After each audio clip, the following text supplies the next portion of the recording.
Treasure Island by Robert Louis Stevenson. Chapter 4. The Sea Chest. I lost no time, of course, in telling my mother all that I knew, and perhaps should have told her long before, and we saw ourselves at once in a difficult and dangerous position.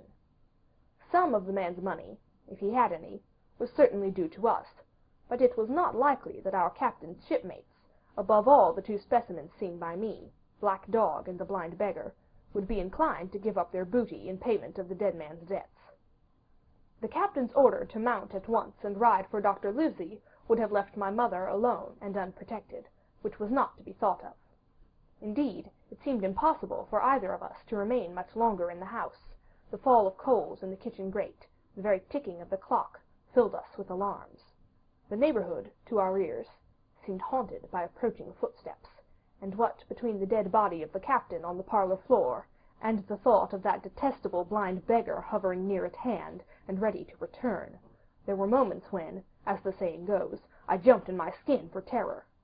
Something must speedily be resolved upon, and it occurred to us at last to go forth together and seek help in the neighboring hamlet. No sooner said than done. Bareheaded as we were, we ran out at once in the gathering evening and the frosty fog. The hamlet lay not many 100 yards away, though out of view, on the other side of the next cove, and what greatly encouraged me, it was in an opposite direction from that whence the blind man had made his appearance, and whither he had presumably returned. We were not many minutes on the road, though we sometimes stopped to lay hold of each other and hearken. But there was no unusual sound, nothing but the low wash of the ripple and the croaking of the inmates of the woods. It was already candlelight when we reached the hamlet, and I shall never forget how much I was cheered to see the yellow shine in doors and windows, but that, as it proved, was the best of help we were likely to get in that quarter. For, you would have thought men would have been ashamed of themselves. No soul would consent to return with us to the Admiral Benbow.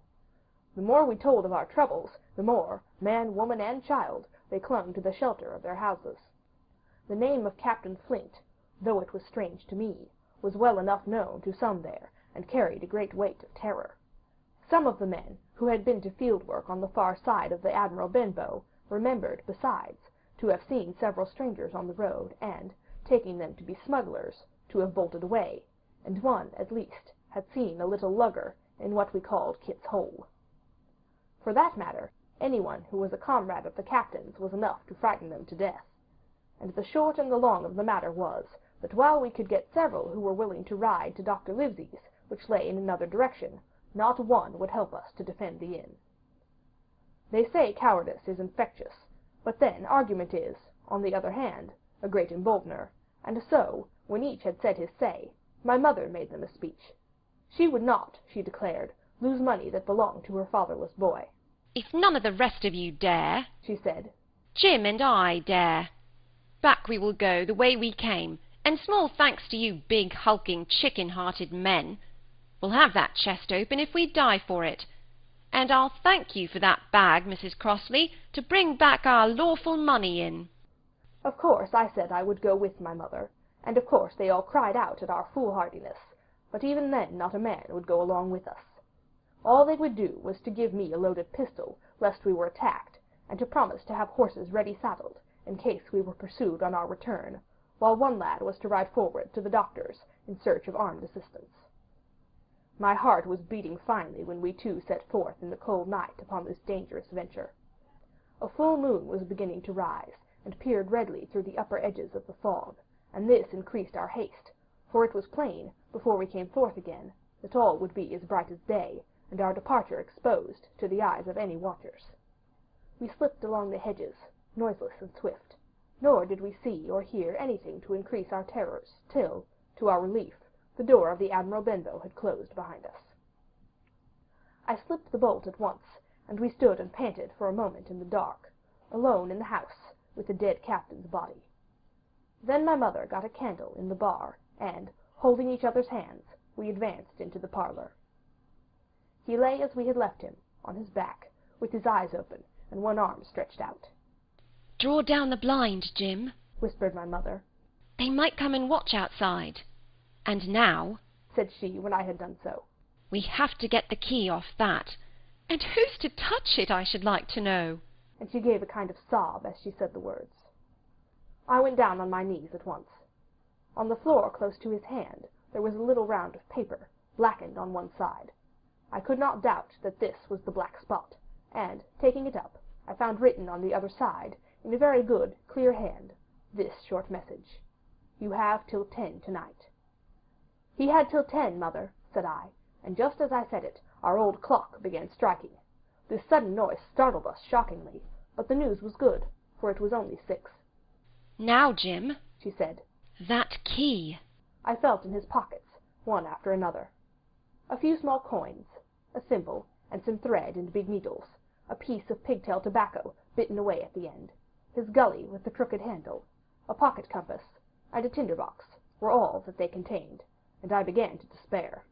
"Perhaps it's round his neck," suggested my mother.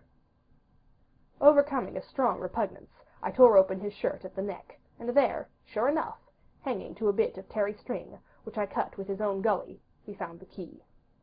At this triumph we were filled with hope, and hurried upstairs without delay to the little room where he had slept so long, and where his box had stood since the day of his arrival. It was like any other seaman's chest on the outside, the initial B burned on the top of it with a hot iron, and the corners somewhat smashed and broken as by long, rough usage. "Give me the key," said my mother, and though the lock was very stiff, she had turned it and thrown back the lid in a twinkling. A strong smell of tobacco and tar rose from the interior, but nothing was to be seen on the top except a suit of very good clothes, carefully brushed and folded. They had never been worn, my mother said. Under that the miscellany began: a quadrant, a tin cannikin, several sticks of tobacco, 2 brace of very handsome pistols, a piece of bar silver, an old Spanish watch, and some other trinkets of little value, and mostly of foreign make, a pair of compasses, mounted with brass, and 5 or 6 curious West Indian shells. I have often wondered since why he should have carried these shells with him in his wandering, guilty, and hunted life. In the meantime, we found nothing of any value but the silver and the trinkets, and neither of these were in our way. Underneath there was an old boat cloak, whitened with sea salt on many a harbor bar. My mother pulled it up with impatience, and there lay before us the last thing in the chest, a bundle tied up in oilcloth, and looking like papers, and a canvas bag that gave forth, at a touch, the jingle of gold. "I'll show these rogues that I'm an honest woman," said my mother. "I'll have my dues, and not a farthing over. Hold Mrs. Crossley's bag." And she began to count over the amount of the captain's score from the sailor's bag into the one that I was holding. It was a long, difficult business, for the coins were of all countries and sizes, doubloons and louis d'ors, and guineas, and pieces of 8, and I know not what besides, all shaken together at random. The guineas, too, were about the scarcest, and it was with these only that my mother knew how to make her count. When we were about halfway through, I suddenly put my hand upon her arm, for I had heard in the silent, frosty air a sound that brought my heart into my mouth, the tapping of the blind man's stick upon the frozen road. It drew nearer and nearer, while we sat holding our breath. Then it struck sharp on the inn door, and then we could hear the handle being turned, and the bolt rattling as the wretched being tried to enter, and then there was a long time of silence both within and without. At last the tapping recommenced, and, to our indescribable joy and gratitude, died slowly away until it ceased to be heard. "Mother," said I, "take the whole and let's be going," for I was sure the bolted door must have seemed suspicious, and would bring the whole hornet's nest about our ears, though how thankful I was that I had bolted it, none could tell who had never met that terrible blind man. But my mother, frightened as she was, would not consent to take a fraction more than was due to her, and was obstinately unwilling to be content with less. It was not yet 7, she said, by a long way. She knew her rights, and she would have them, and she was still arguing with me when a little low whistle sounded a good way off upon the hill. That was enough, and more than enough, for both of us. "I'll take what I have," she said, jumping to her feet. "And I'll take this to square the count," said I, picking up the oilskin packet. Next moment we were both groping downstairs, leaving the candle by the empty chest, and the next we had opened the door, and were in full retreat. We had not started a moment too soon. The fog was rapidly dispersing, Already the moon shone quite clear on the high ground on either side, and it was only in the exact bottom of the dell, and round the tavern door, that a thin veil still hung unbroken to conceal the first steps of our escape. Far less than halfway to the hamlet, very little beyond the bottom of the hill, we must come forth into the moonlight. Nor was this all, for the sound of several footsteps running came already to our ears, and as we looked back in their direction, a light, tossing to and fro, and still rapidly advancing, showed that one of the newcomers carried a lantern. "My dear," said my mother suddenly, "take the money and run on. I am going to faint." This was certainly the end for both of us, I thought. How I cursed the cowardice of the neighbors, how I blamed my poor mother for her honesty and her greed, for her past foolhardiness and present weakness. We were just at the little bridge, by good fortune, and I helped her, tottering as she was, to the edge of the bank, where, sure enough, she gave a sigh and fell on my shoulder. I do not know how I found the strength to do it at all, and I am afraid it was roughly done, but I managed to drag her down the bank, and a little way under the arch. Further I could not move her, for the bridge was too low to let me do more than crawl below it. So there we had to stay, my mother almost entirely exposed, and both of us within earshot of the inn. End of chapter 4.